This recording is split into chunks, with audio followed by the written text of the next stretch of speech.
For months now, Bernie Sanders has been hyping his upcoming Medicare for All bill that he'll be introducing in the Senate, presumably within the next couple of months.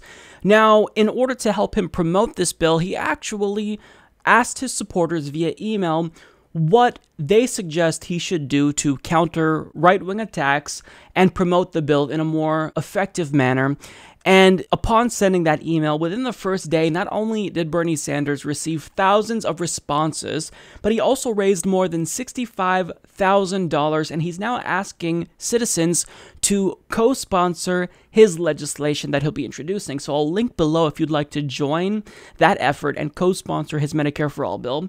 But in addition to what Bernie Sanders will be doing, there's also been a lot of grassroots activism occurring at town halls where activists are putting pressure on Democratic lawmakers in order to get them to support Medicare for All, and basically they're threatening them. If they don't support it, they will lose their seat. And when corporate Democrats recently saw how someone like Representative Ruben Kihuen of Nevada's 4th ended up getting a primary challenger as a direct result of his unwillingness to co-sponsor John Conyers' H.R. 676 bill, these Senate Democrats now, upon knowing that Bernie Sanders will ultimately be releasing his Medicare for All proposal soon, they're really worried because Democrats likely realize that if Bernie Sanders does introduce a Senate Medicare for All bill and they don't support it, then, like their colleagues in the House, well, they might be in trouble. They might actually face a primary challenger in 2018.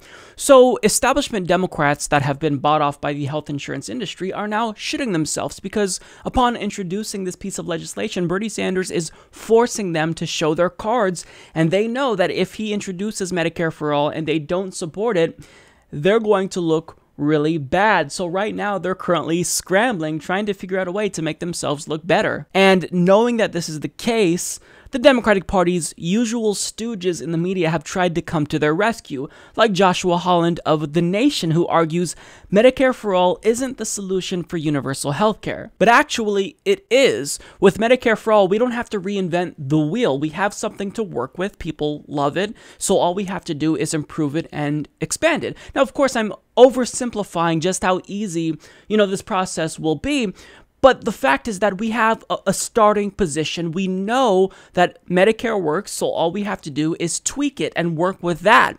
So to say that Medicare for All isn't the solution is wrong, but we know that someone like Joshua Holland may not actually feel this way about Medicare for All. He's just doing propaganda on behalf of the Democratic Party establishment. But Joshua isn't alone here because Paul Krugman also argued against single payer, stating how, quote, "But single payer, while it has many virtues, isn't the only way to get there. It would be much harder politically than its advocates acknowledge, and there are more important priorities." Okay, first of all, none of us are under the illusion that creating public policy with respect to single payer would be easy, but the point is that we elected you, Democrats in Congress, to draft public policy that we want. So get to work. That's your job. Your job is to create policy and pass legislation and do what we want you to do. We want you to pass single payer. Other countries got it done. So if you don't know how to do it here, then go to Canada, go to the United Kingdom, figure out a way to get it done because that's what we want you to do. A majority of the country is on board with single payer. So now it's their job to carry out the will of the people. And second of all, when it comes to Paul Krugman saying, quote, "There are more important priorities," with all due respect, you can go fuck yourself for saying that. Because as someone with a net worth of more than $2.5 million, I think there's probably few medical procedures that you wouldn't be able to afford out of pocket. But for those of us that don't have millions of dollars like you, we actually have to worry about either dying or going bankrupt if we have a medical emergency and don't have health insurance. I'd like to see you talk to Amy Valela, who lost her daughter at the age of 22 because she couldn't prove that she had medical insurance. Tell her that there's more important priorities. When there are people dying and going bankrupt as a result of them not having medical insurance, I'm sorry, but I can't think of anything more pressing that we should address immediately. And as someone who claims to be influenced by Joseph Stiglitz and John Keynes, you're really willing to bend on your principles in order to defend a corrupt party that's refusing to embrace the economic philosophy that you claim to agree with, that helped you gain notoriety. So Paul Krugman's statement It is not only an example of how an elite is out of touch with ordinary Americans, but it's just morally reprehensible to diminish what Americans need and say that there are more other important priorities. It's just, there's something inherently wrong about that, and I reject it unequivocally. Look, I'm not saying that there aren't other important priorities, but to say, to basically downplay and diminish the significance of Medicare for All and what that would do to improve our lives, it's just unacceptable. Now, these couple of examples, they're just two of the many propaganda efforts waged on behalf of the Democratic Party to get us to think that Medicare for All isn't actually the best solution. But thankfully for us, we're all waking up and we're on to their games. We know that the usual attack dogs in the media are just trying to defend the Democratic Party because they're going to look really bad when Bernie Sanders introduces this bill and they don't come out to support it. And an article in Politico by Gabriele De Benedetti titled "Sanders Litmus Test Alarms Democrats" sheds light on the amount of fear Bernie Sanders' upcoming Medicare for All bill is actually causing Democrats to have. So the subtitle really says it all. It states, "Bernie Sanders' single-payer plan sparks fears of primary election challenges." So the article states, House and Senate Democrats have wondered for months whether Bernie Sanders supporters might choose to focus their energy on launching primary challenges to party moderates in 2018. They're about to get an answer.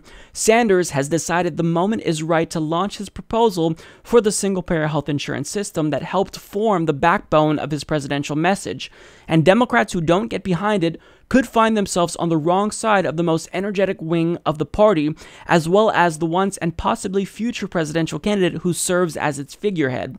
The Vermont senator himself has not explicitly said he'll support primary challenges to those who won't support his push for a so-called Medicare for All healthcare plan, but there are plenty of signs that Sanders and his allies view the issue as a defining moment for Democratic lawmakers.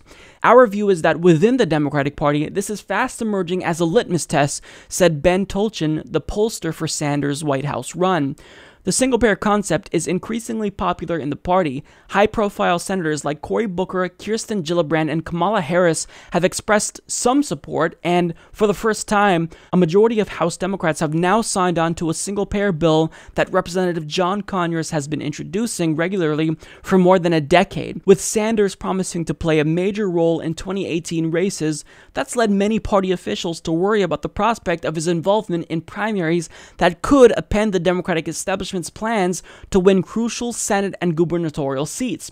The fears are acute enough that when the Nevada chapter of Our Revolution, the political group spawned from the Sanders presidential campaign, endorsed long-shot candidate Jesse Sabai in the state's Democratic Senate primary over party favorite Representative Jackie Rosen, retired former Senator Harry Reid felt the need to call Sanders directly. Don't endorse Sabai, and don't let the national Our Revolution group accept its Nevada chapter's recommendation to back him either, the former minority leader implored his friend. Sanders agreed, said a Democrat familiar with the interaction. There's a concern that Sanders' allied people will try to make a stir, said a senior Democratic aide working on a 2018 campaign. You just can't be a liberal Democrat in a lot of these states and be elected. So the question is how we improve the lives of people instead of playing these political games. Sanders' allies don't find that argument convincing. Any Democrat worth their salt that doesn't unequivocally say Medicare for All is the way to go, to me, there's something wrong with them, said former Ohio State Senator Nina Turner, president of Our Revolution. We're not going to accept no more hemming and hawing, no more game playing. Make your stand. What's clear is that Sanders' large and politically active following has stopped Democrats from confronting him directly, including when it comes to offering alternatives to his Medicare for All measure. Many still remember the swift and angry January response from grassroots progressives, including Sanders supporters, toward Booker for a symbolic drug importation vote, and toward Senator Elizabeth Warren for her procedural vote in favor of Ben Carson's nomination as housing secretary. The distrust between Sanders' forces and the establishment is increasing the tension. Some Democratic senators privately bristled at the healthcare rallies that Sanders and others organized across the country in January. They were shocked to be greeted by angry Sanders backers in the crowds who'd loudly urged them to back a single-payer plan, according to several Democratic senators and aides. There is also long-standing grumbling over his refusal to share his campaign email list with other Democrats, and more recently, over his vote against a new round of sanctions against Russia and Iran. In the words of one senior aide to Sanders' campaign, a special cloud of denial formed over the swamp when polls started coming out showing Bernie was the most popular politician in the country. So this to me is fascinating because it sheds light on establishment figures within the Democratic Party that are really dreading the introduction of Bernie Sanders' Medicare for All bill. And good. You should dread it, because if you're not going to get on board, you bet your ass progressives will be coming after you. Now, what's really enlightening about this article is that it talks about how Senator Harry Reid is urging Bernie Sanders to not endorse Jackie Rosen's challenger. And Jackie Rosen is someone who does not support Medicare for All. She's a so-called Democrat who doesn't support a plan that the overwhelming majority of Democratic voters support. And what's interesting is that even though Harry Reid retired, he still is very powerful when it comes to Nevadan politics, because I told you guys recently about how Representative Ruben Kihuen was being primaried by Amy Vilela. She's someone who lost her daughter as a result of us not having single payer. And since Ruben Kihuen won't co-sponsor John Conyers' Medicare for All bill, she's primarying him, and she's going to challenge Ruben Kihuen. But the thing about Ruben Kihuen is that he is Harry Reid's golden boy. Harry Reid loves Ruben Kihuen, so he's trying to pull all the strings behind the scenes for Ruben Kihuen in order to defeat Amy Vilela, someone who would actually represent the people of Nevada. So these establishment Democrats, they don't know what's coming, because Medicare for All, the momentum for it is not going to die down. And certainly with this push and how large it's become, if we were to back away from this right now, we'd be stupid. So Democrats that don't co-sponsor Medicare for All, they will get a primary challenger. And if they don't believe us when we say that, you can talk to Ruben Kihuen about what happened when he refused to co-sponsor HR 676. We came for his job, and we're going to be coming for your job if you don't get on board with Medicare for All.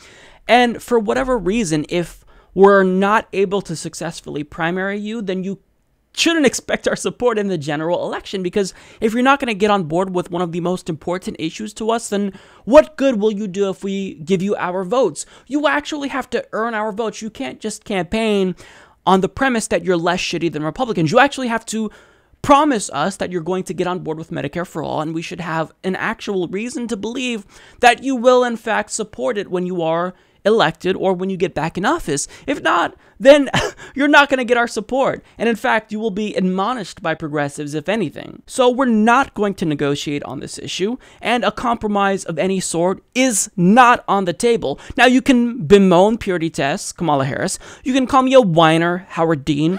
But as voters, you have to do what we want. And if you don't do what we want, you will lose. It's really that simple. So I can't really be more clear than I'm being right now. If you don't support Medicare for All, you will not get my vote. I will either vote third party or just not vote. So you're not going to get our support. So either you get on board right now, or you risk being kicked out of office. And for the longest time, the establishment has been telling us progressives to fall in line, but now it's time for us to tell you to fall in line. Support Medicare for All, or get kicked out of office and lose your job. It's that simple. And look, when Bernie Sanders does introduce his Medicare for All bill, we will be paying attention to the individuals that choose to co-sponsor it and not co-sponsor it, because this is really important. This is the defining issue of our generation. If you don't get on board with something that is the moral issue of our time, perhaps, besides money and politics and climate change, then you don't belong in office. Support this podcast by joining the independent progressive media revolution today at humanistreport.com.